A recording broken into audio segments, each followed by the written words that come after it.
ይህ የእግዚአብሔር ቃል ነው። ምዕራፍ 35 ሙሴ የእስራኤልን ማህበረሰብ ሁሉ ሰብስቦ እንዲህ አላቸው። እግዚአብሔር እንድትፈጽሟቸው ያዘዛት ነገሮች እነዚህ ናቸው። 6 ቀን ስራ ይሰራል፣ 7ኛው ቀን ግን ለእግዚአብሔር የሰንበት ዕረፍት የተቀደሰ ቀን ይሆንላችኋል። በዕለቱ ማናቸውም አይነት ስራ የሚሰራ ቢኖር ሞት ይገባዋል። በሰንበት ቀን ማናቸውም መኖሪያዎቻችሁ ውስጥ እሳት አታንድዱ። ሙሴ ለእስራኤላውያን ማህበረሰብ ሁሉ እንዲህ አላቸው። እግዚአብሔር ያዘዘው ይህ ነው። ካላችሁ ንብረት ሁሉ ለእግዚአብሔር መስዋዕትን አቅርቡ። ፈቃደኛ የሆነ ማንም ለእግዚአብሔር የወርቅ፣ የብር፣ የናስ መባን ያምጣ። ሰማያዊ፣ ሐምራዊና ቀይ ማጣ፣ ቀጭን ሐር፣ የፍየል ጠጉር፣ ቀይ የተነከረ የአውራ በግ ቆዳ እንዲሁም አቆስጣ ቆዳ፣ የግራር እንጨት፣ ለመብራት የወይራ ዘይት፣ ለቅብህ ዘይቱና ለጣፋጭ ሽታ ዕጣን፣ ቅመም፣ በኤፉዱና በደረት ኪሱ ላይ የሚሆኑ መረገዶችን፣ ሌሎች ዕንቁዎችን መባ አድርጎ ያምጣ። በመካከላችሁ ጥበበኛ የሆኑ ሁሉ መጥተው እግዚአብሔር ያዘዘውን ሁሉ ይስሩ። የመገናኛው ድንኳን ከነ ድንኳኑና ከነ መደረቢያው ማያያዣዎች፣ ክፈፎች፣ አግዳሚዎችና ቋሚዎችና መሰረቶች፣ ታቦቱን ከነ መሎጊያዎቹ፣ የስርየት መክደኛውንና የሚሸፍነውን መጋረጃ፣ ጠረጴዛውን ከነ መሎጊያዎቹ፣ ዕቃዎችን ሁሉና የሃልዎቹን ህብስት፣ ለመብራት የሆነውን መቅረብ ከነ ዕቃዎቹ፣ ቀንዲሎችንና ለመብራት የሚሆነውን ዘይት፣ የዕጣን መሰዊያውን ከነ መለጊያዎቹ፣ ቅባ ዘይት፣ ጣፋጭ ሽታ ያለውን ዕጣን፣ በመገናኛው ድንኳን ደጃፍ ላይ የሚሆነውን የመግቢያ መጋረጃ፣ የሚቃጠል መስዋዕት፣ መሰዊያውን ከናስ መጫሪያው፣ መለጊያዎችንና ዕቃዎችን ሁሉ፣ የናስ ሳህኑን ከነ ማስቀመጫው፣ የአደባባዩን መጋረጃዎች ከነ ምሰሶዎቻቸው ከነ መሰረቶቹ፣ የአደባባዩን መግቢያ መጋረጃ፣ ለመገናኛው ድንኳንና ለአደባባዩ የሚሆን የድንኳን ካስማዎችን፣ ገመዶችን፣ በመቅደስ ውስጥ ለማገልገል የሚለበሱ የፈትል ልብሶችን፣ ይኸው የካህኑን የአሮንን የተቀደሱ ልብሶችና ካህናት ሆነው ሲያገለግሉ የሚለብሷቸውን የወንዶች ልጆቹን ልብሶች ይስሩ። ከዚያም የእስራኤል ማህበረሰብ ሁሉ ከሙሴ ፊት ወጡ። ፈቃደኛ የነበረና ልቡን ያነሳሳው ሁሉ በመምጣት ለመገናኛው ድንኳን ስራ፣ ለአገልግሎቱ ሁሉና ለተቀደሱ ልብሶች የሚሆን ለእግዚአብሔር መባን አመጡ። ፈቃደኛ የነበሩ ሁሉ ወንዶችም ሴቶችም መጥተው ከሁሉም አይነት የወርቅ ጌጦች አመጡ። የአፍንጫ ጌጦችን፣ ሎቲዎችን፣ ቀለበቶችን፣ ድሪዎችንና ጌጣጌጦችን ሁሉ አመጡ። ሁሉም ወርቃቸውን እንደሚወዛወዝ መስዋዕት ለእግዚአብሔር አቀረቡ። ሰማያዊ፣ ሐምራዊ ወይም ቀይ ማሳ ወይም ቀጭን ሐር ወይም የፍየል ጠጉር፣ ቀይ የተነከረ የአውራ በግ ቆዳ ወይም የአስቆጣ ቆዳን አመጡ።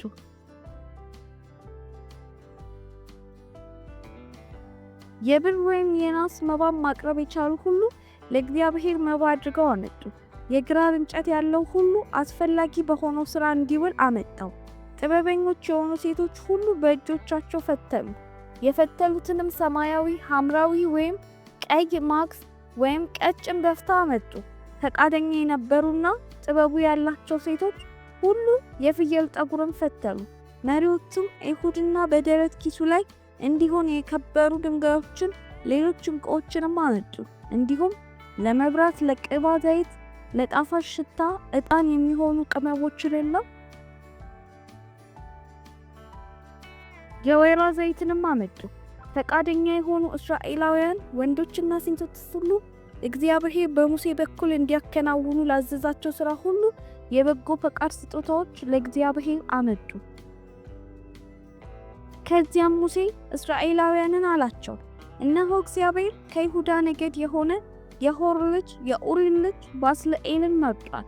በጥበብ በችሎታና በእውቀት በማናቸውም አይነት ሙያ የእግዚአብሔር መንፈስ ሞልቶበታል። ይኸውም በወርቅ በብርና በናስ ጥበብ ስራ እንዲሰራ ነው። ድንጋዮችን እንዲቀርብና እንዲያወጣ፣ የእንጨት ስራ እንዲሰራና ማንኛውንም አይነት የጥበብ ሙያ እንዲያከናውን ነው። እንዲሁም ለእርሱና ከዳን ነገድ ለሆነው ለአስማክ፣ ለኤልያብ ለሁለቱም ሌሎች የማስተማር ችሎታ ሰጣቸው። የጥበብ ባለሙያዎች፣ እቅድ አውጪዎች፣ በሰማያዊ በሐምራዊና በቀይ ማቅ በቀጭን ሐር ጥልፍ ጠላፊዎችና ሰታዮች፣ ሁሉም ዋና ጥበብ ባለሙያዎች፣ እቅድ አውጪዎች በመሆን ማንኛውንም አይነት ስራ ያከናውኑ ዘንድ በጥበብ ሞልቶባቸዋል። ስለዚህ የመቅደሱን የግንባታ ስራ ሁሉ እንዴት ማከናወን እንዳለባቸው እግዚአብሔር ጥበብንና ችሎታን የሰጣቸው ባስልኤልና ኤልያብ ጥበበኛ የሆኑ ሰዎች ሁሉ ስራውን ልክ እግዚአብሔር እንዳዘዘው ይስሩት። ከዚያም ሙሴ ባስልኤልን ኤልያብን እንዲሁም እግዚአብሔር ችሎታ የሰጣቸውን መጥተው ስራውን ለመስራት ፈቃደኛ የሆኑትን ጥበብ ያላቸውን ሰዎች ሁሉ አጠራ። የመቅደሱን የግንባታ ስራ ለማከናወን እስራኤላውያን ያመጡት ስጦታ ሁሉ ከሙሴ ተቀበሉ። ህዝቡ የበጎ ፈቃድ ስጦታዎች በየማለዳው ማምጣታቸውን ቀጠሉ። ስለዚህ የመቅደሱ ስራ ሁሉ ይሰሩ የነበሩ ጥበበኞች የሆኑ ባለሙያዎች ሁሉ ስራቸውን ትተው መጡ። ሙሴም ህዝቡ እግዚአብሔር እንዲሰራ ላዘዘው ስራ ከበቂ በላይ ያመጡ ነው አሉት። ከዚያም ሙሴ ትእዛዝ ሰጠ። ይህንንም ቃል ወደ ሰፈሩ ላኩት። ማንም ወንድ ወይም ሴት ለመቅደሱ ሌላ ምንም ስጦታ ማድረግ የለበትም። ስለዚህ ህዝቡ ትርፍ እንዲያመጡ ተከለከሉ። ምክንያቱም ስራውን ሁሉ ለማከናወን በእጃቸው ያለው ከበቂ በላይ ነበር።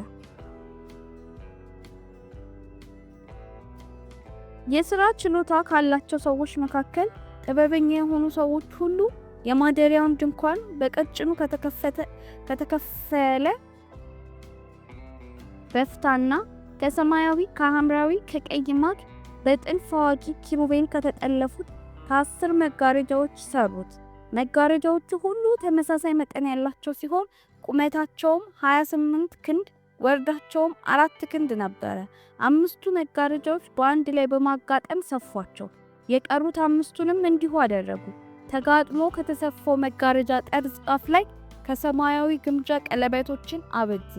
ተጋጥሞ በተሰፋው በሌላው መጋረጃ ጫፍ ላይም ተመሳሳይ ነገርን አደረጉ።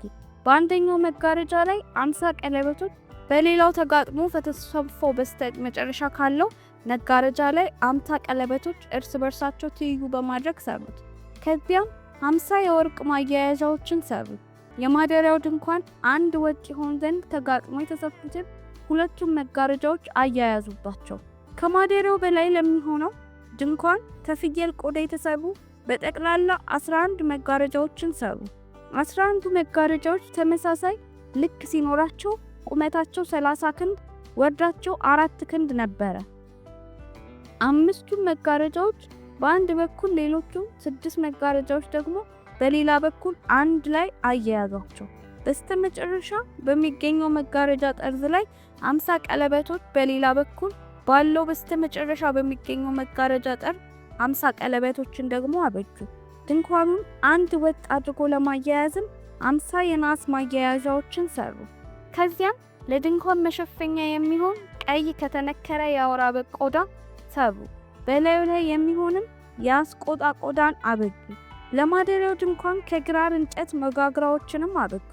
እያንዳንዱ መጋግራ ቁመቱ 11 ክንድ ስፋቱ 1 ክንድ ተኩል ነበረ። ትይዩ የሆኑ 2 ጎጦችም ነበሩት። የማደሪያውን ድንኳን 20 ወጋግራዎችን አበጁ። ለእያንዳንዱ ጉጠት እንደ መቆሚያ ለእያንዳንዱ መጋግራ 2 መቆሚያ ሆኖ 40 የብር መቆሚያዎችንም አበጁ። በስተሰሜን በኩል ላለው የማደሪያው ድንኳን 20 ወጋግራዎችንም ሰሩ። ለእያንዳንዱ ወጋግራ 2 መቆሚያ የሆኑ 40 የብር መቆሚያዎችንም ሰሩ። በዳር በኩል ይኸውም በስተምዕራብ ጫፍ ባለው ማደሪያ ድንኳን 6 ወጋግራዎችን ሰሩ። ዳርና ዳር ላሉ የማደሪያው ድንኳን ማዕዘኖች 2 ወጋግራዎችን ሰሩ። በእነዚህ 2 ማዕዘኖች ላይ ከታች አንስቶ እስከ ላይ ድረስ ወጋግራዎቹ በአንድ ላይ ተነባብረው በአንድ ቀለበት ተጋጥሞ ነበረ። ሁለቱም አንድ አካል ሆነው ተሰርተው ነበር። ስለዚህ 8 ወጋግራዎችና ለእያንዳንዱ ወጋግራ 2 መቆሚያዎች ሆነው 16 የብር መቆሚያዎች ነበሩ። እንደዚሁም ከግራር እንጨት አግዳሚዎችን ሰሩ። በማደሪያው ድንኳን በአንድ በኩል ላሉት ወጋግራዎች 5 አግዳሚዎችን ሰሩ። በሌላ በኩል ላሉት 5 አግዳሚዎችን፣ በምዕራብ በኩል በማደሪያው ድንኳን ዳር ላይ ላሉት ወጋግራዎች 5 አግዳሚዎችን ሰሩ። በወጋግራዎቹ መካከል ከዳር እስከ ዳር እንዲዘረጋ ሆኖ መካከለኛ አግዳሚን ሰሩ። ወጋግራዎቹን በወርቅ ለበጧቸው። አግዳሚዎቹን ለማያያዝም የወርቅ ቀለበቶችን ሰሩ። እንዲሁም አግዳሚዎቹን በወርቅ ለበጧቸው። ከሰማያዊ፣ ከሐምራዊ፣ ከቀይ ማግና በቀጭኑ ከተፈተለ በፍታ በእጅ ጥበብ ባለሙያ ኪሩቤል የተጠለፉበት መጋረጃን አበጁ። ለእርሱም 4 ምሰሶዎች ከግራር እንጨት ሰርተው በወርቅ ለበጧቸው። ለእነርሱም 4 የወርቅ ኮላቦችን፣ 4 የብር መቆሚያዎችን አበጁላቸው። በድንኳኑም መግቢያ እልፍ ጠላፊ እንደሚሰራ ከሰማያዊ፣ ከሐምራዊ፣ ከቀይ ማግና በቀጭኑ ከተፈተለ በፍታ መጋረጃን አበጁ። ለእነርሱም ኮላቦች ያሏቸውን 5 ምሰሶች ሰሩላቸው። የምሰሶቹን አናቶች ዘንጎች በወርቅ በመለበት 5ቱም መቆሚያዎች ደግሞ ከነሐስ ሰሩ። ምዕራፍ 37 ባስልኤል ርዝመቱ 2 ክንድ ተኩል ወርዱ 1 ክንድ ተኩል ከፍታው 1 ክንድ ተኩል የሆነ ታቦት ከግራር እንጨት ሰራ። በውስጥና በውጪ በንጹህ ወርቅ ለበጠው። በዙሪያውም የወርቅ ስኮስን አበጀለት። 4 የወርቅ ቀለበቶችንም ሰርቶ 2 ቀለበቶችን በአንድ በኩል 2 ቀለበቶችንም በሌላ በኩል አድርጎ በአራቱ እግሮች ጋር አያያዛቸው። ከዚያም መሎጊያዎችን ከግራር እንጨት ሰርቶ በወርቅ ለበጣቸው። መሎጊያዎቹ መሸከሚያ እንዲሆኑ በታቦቱ ጎንና ጎን ባሉት ቀለበቶች ውስጥ አስገባቸው። ርዝመቱ 2 ክንድ ተኩል ወርዱም 1 ክንድ ተኩል የሆነ ከንጹህ ወርቅ የስርየት መክደኛን ሰራ። ከዚያም ከተቀጠቀጠ ወርቅ 2 ኪሩቤልን ከመክደኛው ጫፎች ላይ ሰራ። አንዱን ኪሩቤል በአንዱ ጫፍ ላይ፣ ሁለተኛውን ኪሩቤል በሌላው ጫፍ ላይ ሰራ። በሁለቱ ጫፎች ላይ ከክዳኑ ጋር አንድ ወጥ አድርጎ ሰራቸው። ኪሩቤልም የስርየት ክዳኑን በመሸፈን ክንፎቻቸውን ወደ ላይ ዘርግተው ነበረ። ኪሩቤል ወደ ስርየት መክደኛ እየተመለከተ እርስ በርሳቸው ገጽ ለገጽ ነበሩ። ርዝመቱ 2 ክንድ ወርዱ 1 ክንድ ከፍታውም 1 ክንድ ተኩል የሆነ ጠረጴዛ ከግራር እንጨት ሰሩ። ከዚያም በንጹህ ወርቅ በመለበት በዙሪያው የወርቅ ትፈትን አበጁለት። በዙሪያውም ስፋቱ 1 ስንዝር የሆነ ጠርዝ በማበጀት በጠርዙ ላይ የወርቅ ትፈትንም አደረጉ። ለጠረጴዛው 4 የወርቅ ቀለበቶች አበጅተው 4ቱ እግሮች ካሉበት ከ4ቱ ማዕዘኖች ጋር አያያዟቸው። ጠረጴዛውንም ለመሸከም የሚያገለግሉት መለኪያዎችን እንዲይዙ ቀለበቶቹ ከጠርዝ አጠገብ ሆኑ። ጠረጴዛውንም ለመሸከም የሚያገለግሉት መለኪያዎች ከግራር እንጨት የተሰሩና በወርቅ የተለበጡ ነበሩ። የጠረጴዛውም ዕቃዎች ይኸውም ዝርግ ሳህኖች፣ ድስቶችና ጉድጓዳ ሳህኖች እንዲሁም የመጠጥ መስዋዕት ማፍሰሻ የሆኑትን ማንቆርቆሪያዎች ከንጹህ ወርቅ ሰራቸው። መቅረዙ ከንጹህ ወርቅ ሰሩት። መቆሚያውን ዘንጉን ቀጥቅጠው አበጁት። የአበባ ቅርጽ ያላቸው ጽኖዎች፣ አንበጦች፣ የፈኩ አበቦች ከእርሱ ጋር አንድ ወጥ ሆነው ተሰርተው ነበር። 3ቱ በአንድ በኩል 3ቱ በሌላ በኩል በመሆን 6 ቅርንጫፎች ከመቅረዙ ጎኖች ተሰርተው ነበር። ከእንቡጦችና ከፈሉ አበቦች ጋር የለውዝ አበባ የሚመስሉ 3 ጽኑዋን 3 ጽዋዎች በአንዱ ቅርንጫፍ ላይ 3 ደግሞ በሚቀጥለው ቅርንጫፍ ላይ ነበሩ። ከመቅረዙ ለወጡት ለ6ቱ ቅርንጫፎች ሁሉ እንዲሁ ነበር። እንቡጦችና የፈሉ አበቦች ያሉባቸው የለውዝ አበባ የሚመስሉ 4 ጽዋዎች በመቅረዙ ላይ ነበሩ።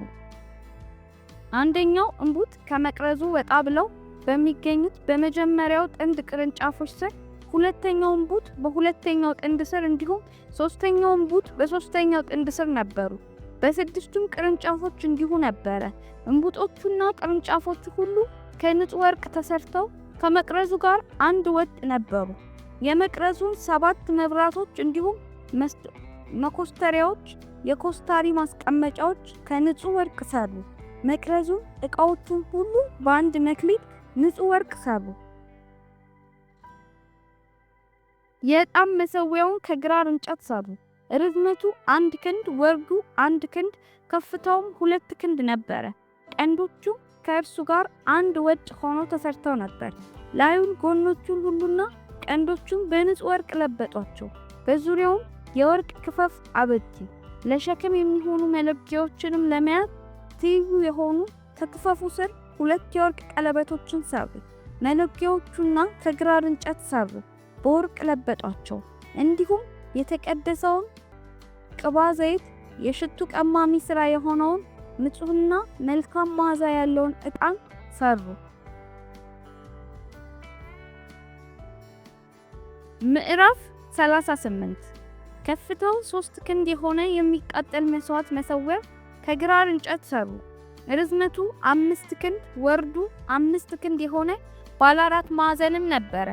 ቀንዶቹና መሠዊያው አንድ ወጥ የሆኑ ዘንድ በአራቱም ማዕዘኖች ላይ 4 ቀንድ ሰሩ።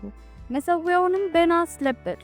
ዕቃዎቹ ሁሉ ይኸው ምንቸቶቹና መጫሪያዎቹ፣ መርጫ ጉድጓዶቹ፣ ሳህኖቹ፣ ሜንጦዎቹ፣ የእሳት መያዣዎቹ፣ ከመሠዊያው ግማሽ ቁመት ላይ የሚሆን የናስ ፍርግርግ ማንደጃንም ሰሩ። ለናሱ ፍርግርግ ማንደጃ 4 ማዕዘኖች መለኪያዎችን እንዲይዙ የናስ ቀለበቶችንም ሰሩ። መለኪያዎቹን ከግራር እንጨት ሰርተው በናስ ለበጧቸው። መሠዊያውን ለመሸከም በመሠዊያው ጎኖች የሆኑ ዘንድ መለኪያዎቹን በቀለበቶች ውስጥ አስገቧቸው። ውስጡንም ክፍት በማድረግ ከሳንቃዎች ሰሩት። የናስ መታጠቢያ ሳህንንና የናስ መቆሚያውን በመገናኛው ድንኳን ደጃፍ ላይ ከሚያገለግሉ ሴቶች መሥዋዕት ሰሩ። ቀጥሎም አደባባዩን ሰሩ። የደቡብ ክፍል ርዝመት 100 ክንድ ሲሆን በቀጭኑ ከተፈተለ በፍታ የተሰሩ መጋረጃዎች ነበሩት። 20 ምሰሶች፣ 20 የናስ መቆሚያዎች፣ የብር ኮላቦችና በምሰሶቹ ላይ ዘንጎች ነበሩ። የሰሜኑም ክፍል ቁመት 100 ክንድ ነበረ። 20 ምሰሶች፣ 20 የናስ መቆሚያዎች፣ የብር ኮላቦችና በምሰሶቹ ላይ ዘንጎች ነበሩት። የምዕራቡ ጫፍ ወርዱ 5 ክንድ ነበረ። 10 ምሰሶች፣ 10 መቆሚያዎች እንዲሁም የብር ኮላቦች በምሰሶቹ ላይ ዘንጎች ያሉት መጋረጃዎች ነበሩት። በፀሐይ መውጫ በኩል ያለው የምስራቁ ጫፍ ወርዱ 50 ክንድ ነበረ። ከ3 ምሰሶችም ከ3 መቆሚያዎች ጋር ርዝመታቸው 15 ክንድ የሆኑ መጋረጃዎች በአንድ በኩል ባለው መግቢያ ላይ ነበሩ። ከ3 ምሰሶችና ከ3 መቆሚያዎች ጋር ርዝመታቸው 15 ክንድ የሆኑ መጋረጃዎች በአደባባዩ መግቢያ በሌላው በኩል ነበሩ። በአደባባዩ ዙሪያ ያሉት መጋረጃዎች በሙሉ በቀጭኑ ከተሰከለ በፍታ የተሰሩ ነበሩ። የምሰሶቹ መቆሚያዎች ናስ ነበሩ። ኮላቦቹና በምሰሶቹ ላይ ያሉት ዘንጎች ከብር የተሰሩ ነበሩ። ጫፎቻቸውም በብር ተለብጠው ነበረ። ስለዚህ የአደባባዩ ምሰሶች ሁሉ የብር ዘንጎች ነበሯቸው። በአደባባዩ መግቢያ ላይ ያለው መጋረጃ ከሰማያዊ፣ ከሐምራዊ፣ ከቀይ ማግና የጥልፍ ባለሙያ ከጠለፈው በቀጭኑ ከተፈተለ በፍታ የተሰራ ነበረ። ቁመቱ 20 እንደ አደባባዩ መጋረጃዎች ከፍታው 5 ክንድ ነበረ። 4 ምሰሶች፣ 4 መቆሚያዎች ነበሩት። ኮላቦቻቸው ዘንጎቻቸው የብር ሲሆኑ ጫፎቻቸው በብር ተለብጠው ነበረ። የማደሪያውም ድንኳንና የአደባባዩ ዙሪያ ካስማዎች ሁሉ ከናስ የተሰሩ ነበሩ። ለማደሪያው ድንኳን ይኸውም ለምስክሩ ድንኳን ሙሴ ባዘዘው በካህኑ በአሮን ልጅ በኢታማር መሪነት ሌዋውያኑ በጻፉት መሰረት የዕቃዎቹ ቁጥር ይህ ነው። ከይሁዳ ነገድ የኡሪ ልጅ የሆነው ባስልኤል እግዚአብሔር ሙሴን ባዘዘው ሁሉ አደረገ። ከእርሱም ጋር ከዳን ነገድ ለሆነው የሐትኒክ ልጅ ኤልያብ ዕቅድ አውጪና የእጅ ጥበብ ባለሙያ በሰማያዊ፣ በሐምራዊ፣ በቀይ ማግና በቀጭን በፍታ ጥልፍ ጠላፊ ነበረ። ለመቅደሱ ሥራ ሁሉ ከመወዝወዙ ስጦታ በመቅደሱ ስቅል መሠረት የዋለውን ጠቅላላ ወርቅ 29 መክሊት 730 ስቅልም ነበረ። በቆጠራው ወቅት ተቆጥሮ ከነበሩ ማህበረሰብ የተገኘው ብር ለመቅደሱ ስቅል 100 መክሊትና 1775 ስቅሎች ነበሩ።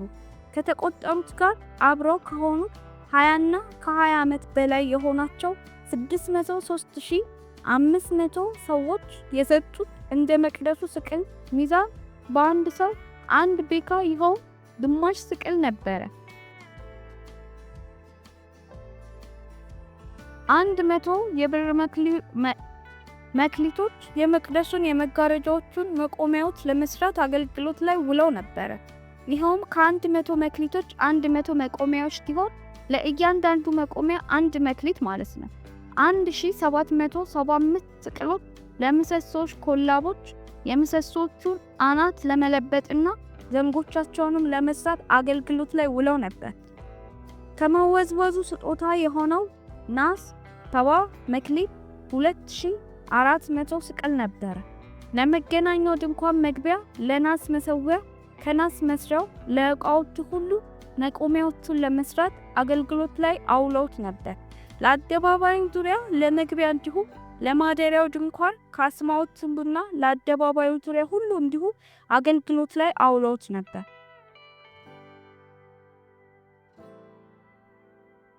ይህ የሕያው እግዚአብሔር ቃል ነው። ይህንን እያዳመጣችሁ ያላችሁ የተወደዳችሁ ወንድሞቼና እህቶቼ ለሌሎች እንዲደርስ ላይክ፣ ሼር፣ ሰብስክራይብ ማድረጋችሁን አትርሱ። አመሰግናለሁ። ምዕራፍ 39 ለመቅደሱ አገልግሎት ከሰማያዊ ከሐምራዊና ከቀይ ማግ የተፈተሉ ልብሶችን ሰሩ። እንዲሁም እግዚአብሔር ሙሴን እንዳዘዘው ለአሮን የተቀደሱ ልብሶችን ሰሩ። ኤፉዱን ከወርቅ ከሰማያዊ ከሐምራዊ ከቀይ ማግ በቀጭኑ ከተፈተለ ሐር ሰሩት። ጥበበኛ ማግና በቀጭን በፍታ ይሰራ ዘንድ ወርቁን በስሱ ቀጥቅጠው እንደ ክር ቆራረጡት። ለኤፉዱ ከሁለቱ ጎኖች ጋር ተያይዘው ያሉትን የትከሻ ንጣዮችን ሰሩ። ይኸው ማያያዝ እንዲቻል ነው። በጥበብ የተፈተለው መታጠቂያ በተመሳሳይ መልክ ሆኖ እግዚአብሔር ሙሴን እንዳዘዘው ከኤፉዱ ጋር አንድ ወጥ የሆነና ከወርቅ ከሰማያዊ ከሐምራዊ ከቀይ ማግ በቀጭኑ ከተፈተለ ሐር የተሰራ ነበረ። የከበሩ መረገዶችን በወርቅ ፈርጦች ከመክፈፍ እንደ ማህተም የእስራኤል ልጆች ስምን ቀረጹባቸው። ከዚያም እግዚአብሔር ሙሴን እንዳዘዘው በኤፉዱ የትከሻ ንጣዮች ላይ ለእስራኤል ልጆች እንደ መታሰቢያ ድንጋዮች አያያዟቸው። የደረት ኪሱንም ጥበበኛ ባለሙያ እንደሚሰራው ስራ በተመሳሳይ መንገድ ሰሩት። እንደ ኤፉዱም ከወርቅ ከሰማያዊ ከሐምራዊና ከቀይ ማግ በቀጭኑ ከተፈተለ በፍታ ሰሩት። ርዝመቱ 1 ስንዝር ወርዱም 1 ስንዝር ሲሆን ጥንድ ድርብ ሆኖ ባለ 4 ማዕዘን ነበረ። ከዚያም የከበሩ ድንጋዮችን በ4 ረድፍ በላዩ ላይ አደረጉበት። በመጀመሪያው ረድፍ ሰርዲዮን፣ ቶጳሲዮን የሚያብረቀርቅ እነብር፣ በሁለተኛው ረድፍ በሉር፣ ሰምፔርና አልማዝ፣ በሶስተኛውም ረድፍ ያክትን፣ ኤልቄዶን፣ አማቴስጢፎን፣ በአራተኛው ረድፍ ቢሪሌ፣ ማርግድና ኢያስጲጥ ነበረ። በወርቅ ፈርጥ ላይ ተደርገውም ነበረ። ለእያንዳንዱም የእስራኤል ልጆች ስም አንዳንድ ሆኖ በእያንዳንዱ ላይ እንደ ማህተም ከ12ቱ ነገዶች የአንዱ ስም የተቀረጸበት 12 ድንጋዮች ነበሩ። ለደረት ኪሱም ልክ እንደ ገመድ ከንጹህ ወርቅ የተጎነጎኑ ድቤዎችን አበጁ። 2 የወርቅ ፈርጦችና 2 የወርቅ ቀለበቶችን ሰርተው ቀለበቶቹን ከደረት ኪሱ 2 ጎኖች ጋር አያያዟቸው። 2ቱን የወርቅ ድሬዎች በደረት ኪሱ ጎንና ጎን ካሉት ቀለበቶች ጋር አያያዟቸው። የድሬዎቹን ሌሎች ጫፎች ከፊት ባለው ከኤፉዱ የትከሻ ንጣዮች ጋር በማገናኘት ከሁለቱ የወርቅ ፈርጦች ጋር አያያዟቸው። 2 የወርቅ ቀለበቶችንም ሰርተው ከኤፉዱ ቀጥሎ ካሉት ከሌሎቹ 2 የደረት ኪስ ጎኖች ጋር ከውስጠኛው ጠርዝ ላይ አያያዛቸው። ከዚያም 2 ተጨማሪ የወርቅ ቀለበቶችን ሰርተው ልክ ከኤፉዱ መታጠቂያ በላይ ከመጋጠሚያው አጠገብ ከኤፉዱ ፊት ለፊት ካሉት ከትከሻ ንጣዮች ጋር አያያዟቸው። እግዚአብሔር ሙሴን እንዳዘዘው የደረት ኪሱ ከኤፉዱ ተነጥሎ ለብቻው እንዳይነጣጠል የደረት ኪሱን ቀለበቶች ከመታጠቂያው ጋር በማገናኘት ከኤፉዱ ቀለበቶች ጋር በሰማያዊ ፈትል አሰሯቸው። የኤፉዱን ቀሚስ በሸማኔ ስራ ሙሉ በሙሉ ከሰማያዊ ጨርቅ ሰሩት። ይህም እንደ ከሳዱ ቅድ በቀሚሱ መካከል ላይ አንገትጌ ነበረው። እንዳይተረተርም በአንገትጌ ዙሪያ ላይ ቅምቅማት ነበረው። በቀሚሱ ጠርዝ ዙሪያ ከሰማያዊ ከሐምራዊና ከቀይ ማግ እንዲሁም በቀጭኑ ከተፈተለ በፍታ ላይ ሮማኖችንም አደረጉ። ከንጹህ ወርቅም ሻኩራዎችን ሰሩ። እነዚህም በሮማኖቹ መካከል በጠርዙ ዙሪያ አደረጉ። እግዚአብሔር ሙሴን እንዳዘዘው ለአገልግሎት ይለበሱ ዘንድ ሻኩራዎቹና ሮማኖቹ በቀሚሱ ጠርዝ ዙሪያ ላይ ተበሳጥረው ይገኙ ነበር። ለአሮንና ለወንዶች ልጆቹ የሸማኔ ሥራ የሆነውን ከቀጭን በፍታ ሸሚዞችን ሰሩ። እንዲሁም ከቀጭን በፍታ ጥምጥም የሐር ቆቦችን፣ በቀጭኑ ከተፈተለም በፍታ ሱሪዎችን ሰሩ። መታጠቂያው እግዚአብሔር ሙሴ እንዳዘዘው በቀጭኑ ከተፈተለ በፍታና ከሰማያዊ ከሐምራዊና ከቀይ ማግ የጥልፍ ጠላፊ ሥራ ሆኖ የተሰራ ነበረ። ከንጹህ ወርቅ የተቀደሰውን አክሊል ሰሌዳ ሰርተው በማህተም ላይ እንደተቀረጸ ጽሑፍ ቅዱስ ለእግዚአብሔር የሚል ቀረጹበት። ከዚያም እግዚአብሔር ሙሴን እንዳዘዘው ከመጠምጠሚያው ጋር ለማያያዝ ሰማያዊ ፈትልን አሰሩለት። ሙሴ የማደሪያውን ድንኳን መቆጣጠሩ በዚያው መሰረት የማደሪያውን ድንኳን የመገናኛውን ድንኳን ሥራ በሙሉ ተጠናቀቀ። እስራኤላውያን ልክ እግዚአብሔር ሙሴን እንዳዘዘው ሁሉን ነገሩን ሰሩ። ከዚያም የማደሪያውን ድንኳን ወደ ሙሴ አመጡ። እነዚህም ድንኳንና ዕቃዎቹን ሁሉ፣ ማያያዣዎቹ፣ ክፈፎቹ፣ አግዳሚዎቹ፣ ምሰሶቹና መቆሚያዎቹ ቀይ ከተነከረ የአውራ በግ ቆዳ የተሰሩ ነበሩ።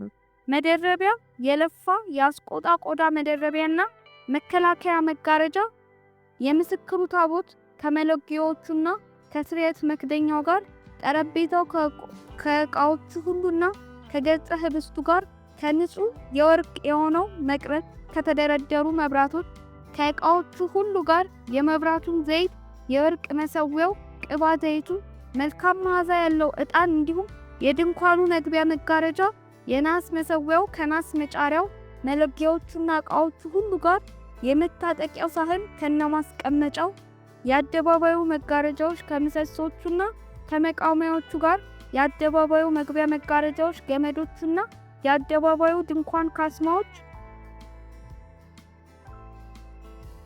የማደሪያው የመገናኛ ድንኳኑ ዕቃዎች ሁሉ፣ በመቅደሱ ሲያገለግሉ የሚለብሱት የተፈተሉ ቀሚሶች፣ ለካህኑ ለአሮን የተቀደሱ ቀሚሶችና ወንዶች ልጆቹ ካህናት ሆነው ሲያገለግሉ የሚያደርጓቸው ቀሚሶች ናቸው።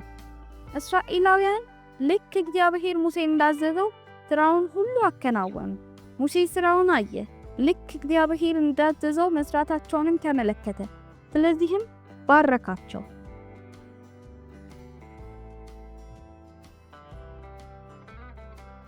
ይህንን እያዳመጣችሁ ያላችሁ የተወደዳችሁ ለሌሎች እንዲደርስ ላይክ፣ ሼር፣ ሰብስክራይብ ማድረጋችሁን አትርሱ። ምዕራፍ 40 የዘጸአት መጽሐፍ ማጠቃለያ ነው። የመጨረሻውም ክፍል ነው።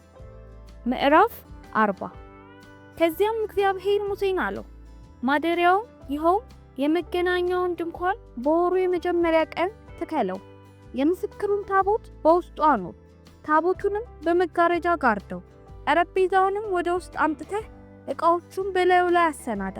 ከዚያም መቅረዙን አስገብተህ መብራቶቹን በቦታቸው አስቀምጥ። የዕጣኑን የወርቅ መሠዊያ በምስክሩ ታቦት ፊት ለፊት አስቀምጠው። ከማደሪያው መግቢያ ላይ መጋረጃን አድርግ። የሚቃጠል መሠዊያውን በማደሪያው መግቢያ ፊት ለፊት የመገናኛውን ድንኳን አስቀምጠው። የመታጠቢያውን ሰን በመገናኛው ድንኳንና በመሠዊያው መካከል አኑርበት፣ ውሃንም አኑርበት። በዙሪያው የአደባባዩን ቅጥር ተክል፣ መጋረጃውንም በአደባባዩ መግቢያ ላይ አድርገው። ቅባ ዘይቱን ወስደህ ማደሪያውንና በውስጡ ያለውን ሁሉ ቀባ። እርሱንና ዕቃውን ሁሉ ቀድስ፣ የተቀደሰም ይሆናል። ከዚያም የሚቃጠል መሥዋዕት መሠዊያውንና ዕቃዎቹን ሁሉ ቀባ።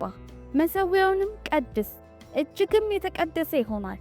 የመታጠቢያው ሰንና ማስቀመጫውን ቀባ፣ ቀድሳቸውም። አሮንና ወንዶች ልጆቹን ወደ መገናኛው ድንኳን መግቢያ አምጥተህ በውሃ አጠባቸው። ከዚያም አሮንን የተቀደሰውን ልብስ አልብሰው፣ ካህን ሆኖ ያገለግለኝ ዘንድ ቀባው፣ ቀድሰውም።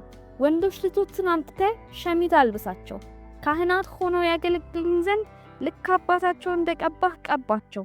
መቀባታቸውም በሚመጡት ትውልዶች ሁሉ ለሚቀጥል ክህነት ነው። ሙሴ ሁሉንም ነገር ልክ እግዚአብሔር እንዳዘዘው አደረገ። እንዲሁም በሁለተኛው ዓመት የመጀመሪያው ወር በገባ በመጀመሪያው ቀን የማደሪያውን ድንኳን ተተከለ። ሙሴ የማደሪያውን ድንኳን በተከለ ጊዜ መቆሚያዎቹን በቦታቸው ላይ አኖረ፣ ወጋግራዎቹንም አቆመ፣ አግዳሚዎቹንም አስገባ፣ ምሰሶዎቹንም ተከለ። ከዚያም እግዚአብሔር እንዳዘዘው ድንኳኑን በማደሪያው ላይ መደረቢያውንም በድንኳኑ ላይ ዘረጋው። ምስክሩን ወስዶ በታቦቱ ውስጥ አስቀመጠው። መለኪያዎቹንም ከታቦቱ ጋር አያያዛቸው። የስርየት መክደኛውንም በላዩ ላይ አደረገው። ከዚያም እግዚአብሔር እንዳዘዘው ታቦቱን ወደ ማደሪያው ድንኳን አስገብቶ መከለያ መጋረጃውን ሰቀለ። የምስክሩንም ታቦት ጋረደው። ሙሴ ጠረጴዛውን በመገናኛው ድንኳን ውስጥ ከማደሪያው በስተሰሜን በመጋረጃው ውጪ አኖረው። እግዚአብሔር እንዳዘዘው ህብስቱን በላዩ ላይ በእግዚአብሔር ፊት አኖረ። መቅረዙንም በመገናኛው ድንኳን ውስጥ ከጠረጴዛው ትይዩ ከማደሪያው ድንኳን በስተደቡብ በኩል አኖረ። እግዚአብሔር እንዳዘዘው መብራቶቹን በእግዚአብሔር ፊት አበራ። ሙሴ የወርቅ መሠዊያውን በመገናኛው ድንኳን ውስጥ ከመጋረጃው ፊት ለፊት አኖረው። እግዚአብሔር እንዳዘዘው መልካም መዓዛ ያለውን ዕጣን አጠነበት። ከዚያም መጋረጃውን በማደሪያው ድንኳን መግቢያ ላይ ሰቀለው። የሚቃጠል መሥዋዕት መሠዊያውንም በማደሪያው በመገናኛው ድንኳን መግቢያ ላይ አኖረው። እግዚአብሔር እንዳዘዘው የሚቃጠለውን መሥዋዕትና የእህሉን መሥዋዕት በላዩ ላይ አቀረበ። የመታጠቢያውን ሰን በመገናኛው ድንኳንና በመሠዊያው መካከል አስቀመጠ። ለመታጠቢያም ውሃ አደረገበት። ሙሴና አሮን ወንዶች ልጆቹም እጆቻቸውንና እግሮቻቸውን ይታጠቡበት ነበር። እግዚአብሔር ሙሴን እንዳዘዘው ወደ መገናኛው ድንኳን በገቡና ወደ መሠዊያውም በቀረቡ ቁጥር ይታጠቡ ነበር። ከዚያም ሙሴ በማደሪያውና በመሠዊያው ዙሪያ አደባባዩን ተከለ። በአደባባዩም መግቢያ ላይ መጋረጃን ተቀለ። እንደዚሁም አድርጎ ሙሴ ሥራውን ፈጸመ። ከዚያም ደመናው የመገናኛውን ድንኳን ሸፈነ። የእግዚአብሔር ክብር ማደሪያውን ሞላ። ደመናውም በላዩ ላይ ስለነበረ የእግዚአብሔር ክብር ማደሪያውን ስለሞላው ሙሴ ወደ መገናኛው ድንኳን መግባት አልቻለም። በእስራኤላውያን ጉዞ ሁሉ ደመናው ከማደሪያው ላይ በተነሳ ጊዜ ይጓዙ ነበር። ደመናው ካልተነሳ ግን እስከሚነሳበት ቀን ድረስ አይጓዙም ነበር። ስለዚህ በጉዟቸው ሁሉ ወቅት በእስራኤል ቤት ፊት ሁሉ የእግዚአብሔር ደመና በቀን ከማደሪያው በላይ በሌሊትም እሳት በደመናው ውስጥ ነበረ። ይህንን እያዳመጣችሁ ያላችሁ ሁሉ እግዚአብሔር ይባርካችሁ። ለሌሎች እንዲደርስ ላይክ፣ ሼር፣ ሰብስክራይብ አድርጉ። ይሄ የምዕራፉ ማጠቃለያ ቁጥር ነበረ።